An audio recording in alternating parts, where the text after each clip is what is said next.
Good morning, students. In the last class, we have discussed about the strategies. What is the market segmentation strategies?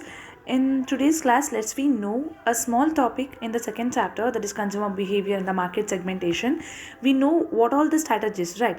First one is undifferentiated marketing strategy, and the second one is a differentiated marketing strategy, and the third one is a concentrated marketing strategy.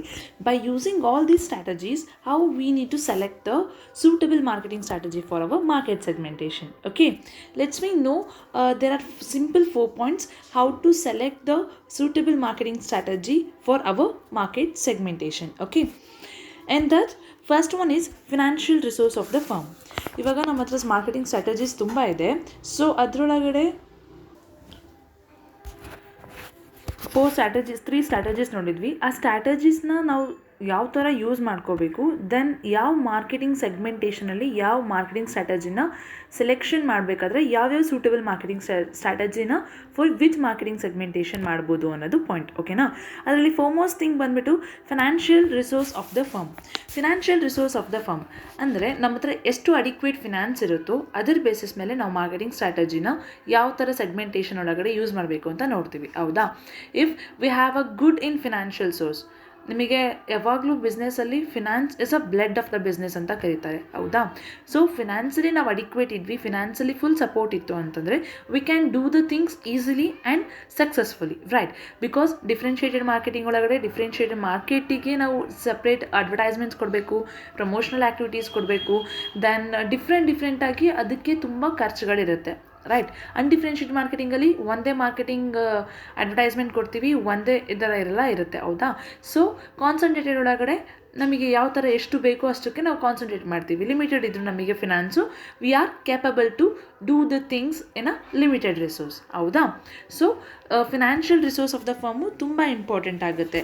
ಅದನ್ನು financial resource ನಮ್ಮದು ಚೆನ್ನಾಗಿತ್ತು, adequate financial resources ಇತ್ತು ಅಂದರೆ it's better to adopt the differentiated marketing strategy or undifferentiated marketing strategy. Okay, and on the other hand, if it's not so good, we can't go through the marketing strategy of the any segment. Okay, and second one ಬಂದ್ಬಿಟ್ಟು homogeneous nature of market. Homogeneous nature of market also influences the selection of marketing strategy. ನಾವು ಯಾವ್ದಾದ್ರು marketing strategy selection ಮಾಡಬೇಕು ಅಂದರೆ homogeneous nature of market ಕೂಡ influence ಆಗುತ್ತೆ ಅಲ್ವಾ? When the market is homogeneous nature there is not much use of segmentation of A market. ಯಾವುದೇ ರೀತಿಯ segmentation ಮಾಡಬೇಕು ಅನ್ನೋ ಒಂದು ಕೆಲಸ ಕಾರ್ಯ ನಮಗೆ ಇರಲ್ಲ. ಯಾಕೆ ಅಂದರೆ ಹೋಮೋಜಿನಿಯಸ್ ಆಗಿರುತ್ತೆ ಅಂದರೆ ಅದು ಆಲ್ರೆಡಿ ಸೆಗ್ಮೆಂಟೆಡ್ ಆಗಿರುತ್ತೆ, ಆಲ್ರೆಡಿ ಡಿಫ್ರೆನ್ಷಿಯೇಟೆಡ್ ಮಾರ್ಕೆಟಿಂಗ್ ಆಗಿ ಸೆಗ್ಮೆಂಟೆಡ್ ಆಗಿರುತ್ತೆ. ಸೊ ಅಲ್ಲಿ ನಮಗೆ ಜಾಸ್ತಿ ಕೆಲಸ ಇರಲ್ಲ. ಓಕೆ, ಪ್ರಾಪರ್ ಸೆಗ್ಮೆಂಟೇಷನ್ ಇತ್ತು is required and useful only when the consumers preferences vary from the group to ಗ್ರೂಪಲ್ಲಿ ವೇರೀಸ್ ಆಯಿತು, ಅದರ್ವೈಸ್ ಟೇಸ್ಟ್ ಮತ್ತು ನೀಡ್ಸ್ ಆ್ಯಂಡ್ ವಾಂಟ್ಸು ವೇರೀಸ್ ಆಯಿತು ಅಂದರೆ ಅಂಥ ಟೈಮಲ್ಲಿ ನಮಗೆ ಕನ್ಸ್ಯೂಮರ್ದು ಮಾರ್ಕೆಟ್ ಸೆಗ್ಮೆಂಟೇಷನ್ ಮಾಡೋ ಅಂಥ ಪರಿಸ್ಥಿತಿ ಬರುತ್ತೆ. If not we can't do the market segmentation. It is okay for us while homogeneous nature of the market ಇತ್ತು ಅಂದರೆ. Okay, and the third point ಬಂದುಬಿಟ್ಟು product characteristics or homogeneity of products. First ಬಂದ್ಬಿಟ್ಟು finance resource ನಮ್ಮ ಹತ್ರ ಹೆಂಗಿದೆ ಅಂತ ನೋಡ್ತೀವಿ, then nature of the market ಯಾವ ಥರ ಇದೆ ಅಂತ. ನೆಕ್ಸ್ಟ್ ಮಾರ್ಕೆಟಿನ ನೇಚರ್ ಆದಮೇಲೆ ಪ್ರಾಡಕ್ಟಿನ ಕ್ಯಾರೆಕ್ಟರಿಸ್ಟಿಕ್ಸ್ ಆರ್ ಪ್ರಾಡಕ್ಟಿನ ನೇಚರ್ ಯಾವ ಥರ ಇದೆ ಅಂತ ನೋಡ್ತಾ ಹೋಗ್ಬೇಕಾ? ಫೈನ್, ನಾನಿವಾಗ ಪ್ರೊಡಕ್ಷನ್ ಮಾಡ್ತಾ ಇರೋದು ಫಾರ್ ಎಕ್ಸಾಂಪಲ್ ಸಾಲ್ಟ್ ಅಂತ ತೊಗೊಳೋಣ. ಸಾಲ್ಟ್ ಅಂತ ಪ್ರೊಡಕ್ಷನ್ ಮಾಡ್ತಿದ್ದೀನಿ ಅಂದರೆ ನಾನು ಯಾವ ಮಾರ್ಕೆಟಿಂಗ್ ಸ್ಟ್ರಾಟಜಿ ಯೂಸ್ ಮಾಡ್ತೀನಿ? Obviously undifferentiated marketing strategy, because salt ಎಲ್ಲರ ಮನೇಲಿ ಯೂಸ್ ಮಾಡ್ತೀವಿ ಅಲ್ವಾ? So every one will use in their homes. ಅದೇ ಕಾಫಿ ಟೀ ಅಂತ ಸೆಗ್ರಿಗೇಷನ್ ಬಂತು ಅಂತಂದರೆ ಅದರಲ್ಲಿ some may go for the coffee, some may go for the tea ಅಲ್ವಾ? So in that time we can get a differentiated marketing strategy. But ಅದೇ ಯಾವ product ನಮ್ಮ ಹತ್ರ ಇರುತ್ತೋ ಆ ಪ್ರಾಡಕ್ಟ್ ಬೇಸಿಸ್ ಮೇಲ್ಗಡೆ ನಾವು ಮಾರ್ಕೆಟಿಂಗ್ ಸ್ಟ್ರಾಟಜಿನ ಸೆಲೆಕ್ಷನ್ ಮಾಡ್ಕೋತೀವಿ. Okay, and the fourth one, last one, nature of customers. Nature of customers, ಇವಾಗ ನೇಚರ್ ಆಫ್ ದ ಮಾರ್ಕೆಟ್ ನೋಡಿದ್ವಿ, ದೆನ್ ಪ್ರಾಡಕ್ಟಿನ ಕ್ಯಾರೆಕ್ಟರಿಸ್ಟಿಕ್ಸ್ ನೋಡಿದ್ವಿ. ನೆಕ್ಸ್ಟ್ ಬಂದ್ಬಿಟ್ಟು nature of customer. Nature of ಕಸ್ಟಮರಲ್ಲಿ it may be the homogeneous characteristics or it may be the heterogeneous ಅಲ್ವಾ. So ಅವ್ರದ್ದು needs ಏನು, ಅವ್ರ ಹ್ಯಾಬಿಟ್ಸ್ ಏನು, ಇದೆಲ್ಲನೂ ಕೂಡ ತುಂಬ ಇನ್ಫ್ಲೂಯೆನ್ಸ್ ಮಾಡುತ್ತೆ ಮಾರ್ಕೆಟಿಂಗ್ ಸ್ಟ್ರಾಟಜಿನ ಸೆಲೆಕ್ಷನ್ ಮಾಡಬೇಕಾದ್ರೆ, ಹೌದಾ. If there is a homogeneous characteristics or similar characteristics ಇತ್ತು ಅಂತಂದರೆ we go through the undifferentiated marketing strategy, ಹೌದಾ. ಅದೇ ಇವಾಗ ಕ್ಲಾಸಲ್ಲಿ 3 ಸೆಕ್ಷನ್ಸ್ ಇದೆ ಅಂತಂದರೆ 3 ರೋಸಲ್ಲೂ ಕೂಡ ಡಿಫ್ರೆಂಟ್ ಸಿಮಿಲರ್ ಕ್ಯಾರೆಕ್ಟರಿಸ್ಟಿಕ್ಸ್ ಇದ್ದಾರೆ ಅಂತಂದಾಗ ನಾನು ಡಿಫ್ರೆನ್ಷಿಯೇಟೆಡ್ ಮಾರ್ಕೆಟಿಂಗ್ ಸ್ಟ್ರಾಟಜಿಗೆ ಹೋಗ್ತೇನೆ ಅಲ್ವಾ.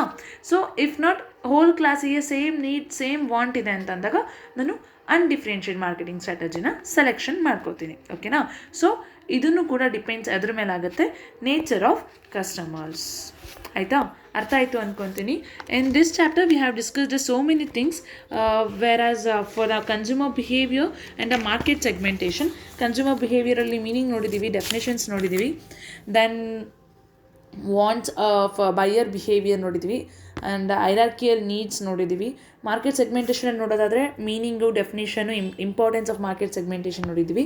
Strategies of market segmentation. Strategies of market segmentation is a very important question for in the point of your examination as well as in the point of internals. Okay, now next chapter, it is a product and pricing. Third chapter, product and pricing. Okay, in this product and pricing we can discuss about what is the meaning of product and the definition of product and the product mix and what are the characteristics of product and the product life cycle, branding, packaging and labeling. In that only the meaning and the characteristics. Okay, product in ಆಯಿತು. Then next we move to the pricing ಒಳಗಡೆ ಅದ್ರದ್ದು meaning, then what are the factors influencing pricing decisions ಇರುತ್ತೆ, then pricing policies ಮತ್ತು ಅದರ strategies policies ಅಂತಂದರೆ for example ಈಗ 99 ರೂಪೀಸಿಗೆ sale ಮಾಡ್ತಾ ಇದ್ದಾರೆ, ಹೌದಾ, ಅದು ಒಂದು ಸ್ಟ್ರಾಟಜಿ.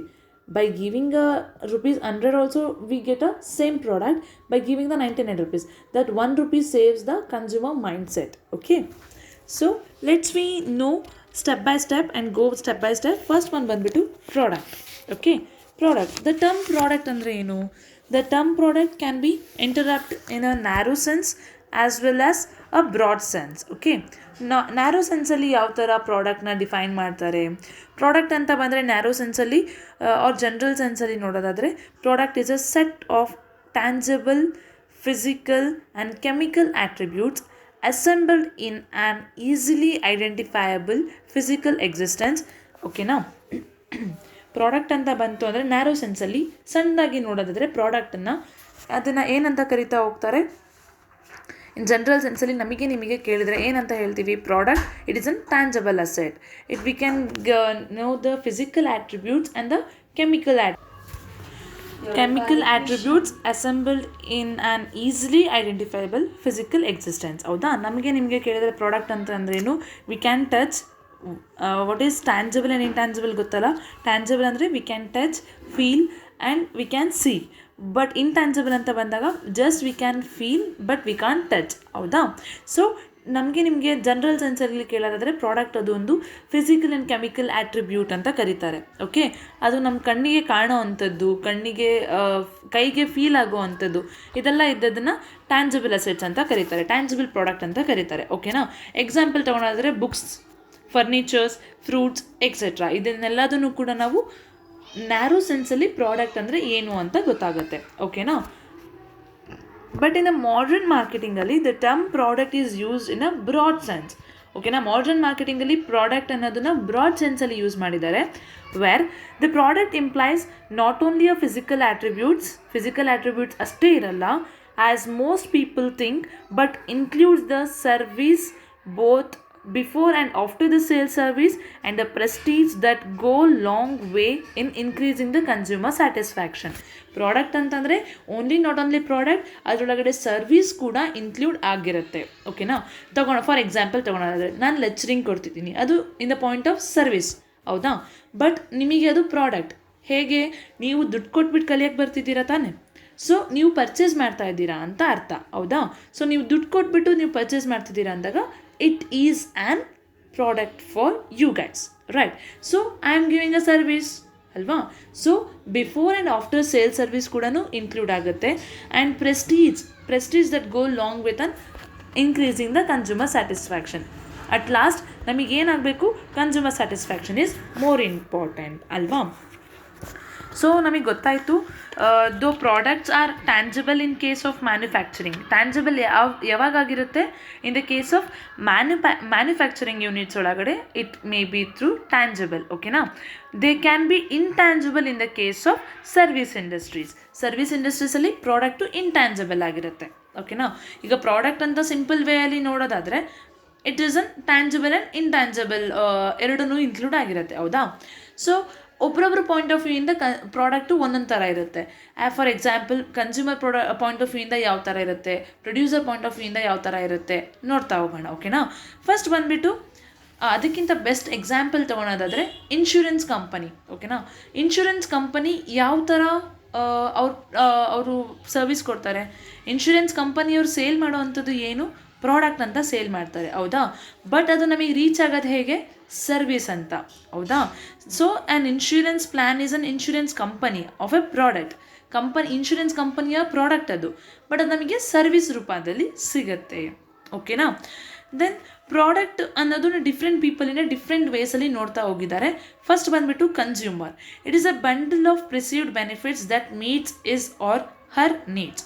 ಅಂದರೆ ಕನ್ಸ್ಯೂಮರಿನ ಪಾಯಿಂಟ್ ಆಫ್ ವ್ಯೂ ಅಲ್ಲಿ ನೋಡೋದಾದರೆ it is a bundle of perceived benefits ಅಂತಂದರೆ ನಮಗೆ ಒಂದು ಪ್ರಾಡಕ್ಟ್ ನಾವು ಪರ್ಚೇಸ್ ಮಾಡ್ತಿದ್ದೀವಿ ಅಂದರೆ ನಮಗೆ ಬಂಡಲ್ ಆಫ್ ಬೆನಿಫಿಟ್ಸ್ ಬೇಕು.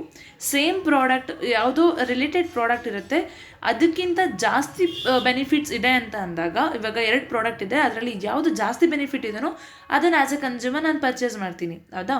ಫಾರ್ ಎಕ್ಸಾಂಪಲ್ ತೊಗೊಳೋದಾದರೆ ಮೊಬೈಲ್ ತೊಗೊಳ್ಬೇಕು ಅಂತ ಇರ್ತೀವಿ, 128 GB ಇರುತ್ತೆ, 64 GB ಇರುತ್ತೆ, ಸೇಮ್ ರೇಟಿಗಿರುತ್ತೆ ಅಂತ ಅಂದಾಗ ನಾವು ಯಾವುದನ್ನು ಪ್ರಿಫರ್ ಮಾಡ್ತೀವಿ, which are the benefits we get more. ಯಾವ ಪ್ರಾಡಕ್ಟಿಂದ ನನಗೆ ಜಾಸ್ತಿ ಬೆನಿಫಿಟ್ ಸಿಗುತ್ತೋ ಆ ಪ್ರಾಡಕ್ಟ್ನ ನಾನು ಸೆಲೆಕ್ಟ್ ಮಾಡ್ತೀನಿ, ಅಲ್ವಾ. So as a point of consumer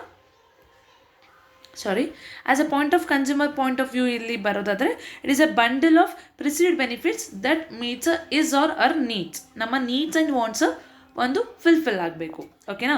and in the point of manufacturer point of ವ್ಯೂಯಿಂದ ನೋಡೋದಾದರೆ ಏನು, it is a bundle of attributes that ideally meets a consumer needs. ಅಂದರೆ ಬಂಡಲ್ ಆಫ್ ಆಟ್ರಿಬ್ಯೂಟ್ಸ್ ಅಂದರೆ ಕ್ಯಾರೆಕ್ಟರಿಸ್ಟಿಕ್ಸ್, ಅಂದರೆ number of characteristics. ಒಂದು product ಕೊಡ್ತಾ ಇದ್ದೀವಿ ಅಂದರೆ ಅದರಲ್ಲಿ ನಂಬರ್ ಆಫ್ ಕ್ಯಾರೆಕ್ಟರಿಸ್ಟಿಕ್ಸ್ ಜೊತೆಗೆ ಬೆನಿಫಿಟ್ಸ್ ಇರಬೇಕು, ಓಕೆನಾ.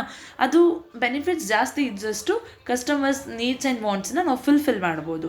ಸೊ ಮ್ಯಾನುಫ್ಯಾಕ್ಚರ್ ಪಾಯಿಂಟ್ ಆಫ್ ವ್ಯೂಯಿಂದ ಏನು ಅಂತಂದರೆ ಒಂದು ಪ್ರಾಡಕ್ಟಿಗೆ number of benefits or the number of attributes ಇತ್ತು ಅಂತಂದರೆ, ಕ್ಯಾರೆಕ್ಟರಿಸ್ಟಿಕ್ಸ್ ಇತ್ತು ಅಂತಂದರೆ consumer can buy the products easily, ಓಕೆನಾ, ಮ್ಯಾನುಫ್ಯಾಕ್ಚರ್ ಪಾಯಿಂಟ್ ಆಫ್ ವ್ಯೂಯಿಂದ. ದೆನ್ ನೆಕ್ಸ್ಟ್ ಬಂದುಬಿಟ್ಟು ಪ್ರೊಡಕ್ಷನ್ ಮ್ಯಾನೇಜರ್ ಅಂದರೆ ಯಾರು, is one department in a company, ಓಕೆನಾ. ಪ್ರೊಡಕ್ಷನ್ ಮ್ಯಾನೇಜ್ಮೆಂಟ್ ಒಳಗಡೆ ಅದರೊಳಗೆ ಪ್ರೊಡಕ್ಷನ್ ಮ್ಯಾನೇಜರ್ ಅಂತ ಒಬ್ಬ ಇರ್ತಾನೆ. ಅವ್ರದ್ದು ಕೆಲಸ ಏನು, ಅವ್ರ ಪಾಯಿಂಟ್ ಆಫ್ ವ್ಯೂಯಿಂದ ಪ್ರಾಡಕ್ಟ್ ಅಂದರೆ ಏನು, ಅವ್ರ ಪಾಯಿಂಟ್ ಆಫ್ ವ್ಯೂಯಿಂದ ಬಂದುಬಿಟ್ಟು it is a task or a food for thinking as he spends whole time on thinking about the product. ಅವನಿಗೆ ಅದೊಂದು ಟಾಸ್ಕ್ ಆಗಿರುತ್ತೆ ಅಷ್ಟೇ, ಆ ಟಾಸ್ಕ್ನ ಕಂಪ್ಲೀಟ್ ಮಾಡಬೇಕು. If not it is an food for thinking. ಅವನಲ್ಲಿ ಕುತ್ಕೊಂಡು ಅವನು ಹೋಲ್ ಡೇ ಟೈಮ್ನ ಅಲ್ಲಿ ವೇಸ್ಟ್ ಮಾಡಿಬಿಟ್ಟು ಯಾವ್ಯಾವ ಇನೋವೇಟಿವ್ ಆಗಿ ಥಿಂಕ್ ಮಾಡ್ಬೋದು ಆ್ಯಂಡ್ ವೆರೈಟಿ ಆಫ್ ದ ಪ್ರೊಡಕ್ಷನಿಂದು ಯಾವುದಾದ್ರೂ ಡೆವಲಪ್ಮೆಂಟ್ ಮಾಡ್ಬೋದು ಪ್ರಾಡಕ್ಟು ಅನ್ನೋದನ್ನೆಲ್ಲ ಯೋಚನೆ ಮಾಡ್ತಾನಲ್ಲ, ಅದು ಮ್ಯಾನುಫ್ಯಾಕ್ಚರ್ ಎಂದು ಪ್ರಾಜೆಕ್ಟ್ ಮ್ಯಾನೇಜರಿನ ಪಾಯಿಂಟ್ ಆಫ್ ವ್ಯೂಯಿಂದ ಬರೋವಂಥದ್ದು, ಓಕೆನಾ. Then in the point of advertising agency ಒಳಗಡೆ ಯಾವ ಥರ ಇರುತ್ತೆ, ಇವಾಗ ನಾವು ಯಾವುದೋ ನನ್ನ ಪ್ರಾಡಕ್ಟ್ ಇದೆ ಅದನ್ನು ಅಡ್ವರ್ಟೈಸ್ಮೆಂಟ್ ಕೊಡಬೇಕು ಅಂದರೆ ನಾನು ಯಾವ ಥರ ಥಿಂಕ್ ಮಾಡ್ತೀನಿ, as an I am advertising agency. ನನಗೆ ಹಂಗಿತ್ತು ಅಂದಾಗ ಏನು, ನಾನು ಜಾಸ್ತಿ ನನಗೆ ಕಮಿಷನ್ಸ್ ಬರಲಿ, ಇಲ್ಲ ಫಾರ್ ದ ಫೀ ನಾನು ಅದನ್ನು ಅಡ್ವರ್ಟೈಸ್ಮೆಂಟ್ ಮಾಡ್ಕೊಡ್ತೀನ, ಜೊತೆಗೆ ಫೇಮ್ ನೇಮ್ ಎರಡೂ ಆಗಲಿ, ಜೊತೆಗೆ ಕಮಿಷನ್ ಜಾಸ್ತಿ ಬರಲಿ ನನಗೆ ಅಂತ ಯೋಚನೆ ಮಾಡ್ತೀವಿ, ಹೌದಾ. ಅವರಿಗೆ ಪ್ರಾಡಕ್ಟ್ ಅಂತ ಬಂದ ತಕ್ಷಣ they need a commission more, ಓಕೆನಾ. Then in the point of finance manager ಅಂದರೆ ಏನು, ಯಾರಾದರೂ ನಮ್ಮ ಹತ್ರ ಇರೋ ದುಡ್ಡನ್ನು ಜಾಸ್ತಿ ಹೋಗಲಿ ಅಂತ ಯೋಚನೆ ಮಾಡ್ತೀವ, ಇನ್ಕಮ್ ಜಾಸ್ತಿ ಬರಲಿ ಔಟ್ಕಮ್ ಹೋಗೋದು ಕಮ್ಮಿ ಆಗಲಿ ಅಂತ ಯೋಚನೆ ಮಾಡ್ತೀವಲ್ವಾ. ಅದರಲ್ಲೂ ಫಿನಾನ್ಸ್ ಮ್ಯಾನೇಜರ್ ಮೈಂಡ್ಸೆಟ್ ಇಷ್ಟೇ ಇರುತ್ತೆ, every time he needs to saves the money, okay, ಆ ಮನಿನ ಕರೆಕ್ಟ್ ಅಲೊಕೇಶನ್ ಆಗಬೇಕು, ಜೊತೆಗೆ ಸೇವ್ ಮಾಡಬೇಕು, ಆ್ಯಂಡ್ ಈ gets a more benefit from that.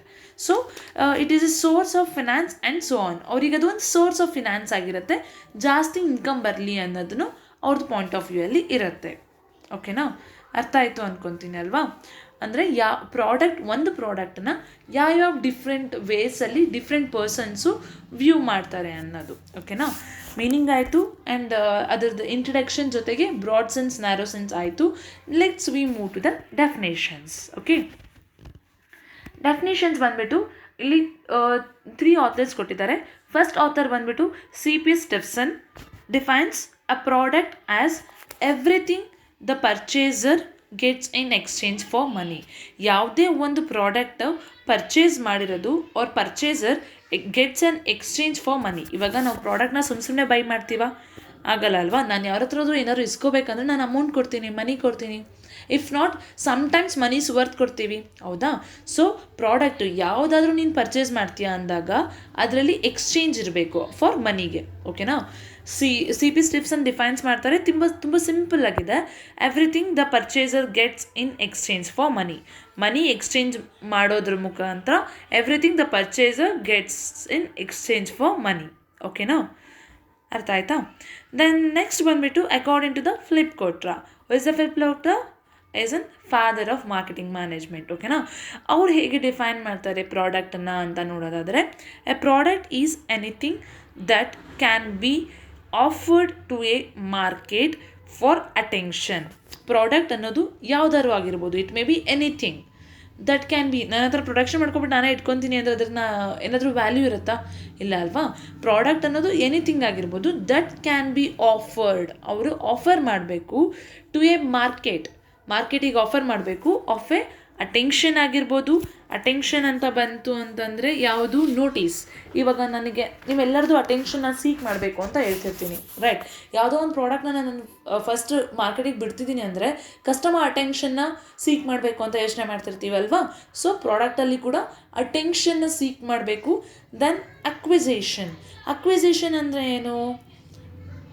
Acquisition ಅಂದರೆ bringing a new customers. Acquire ಮಾಡ್ಕೋಬೇಕು ಮಾರ್ಕೆಟ್ನ.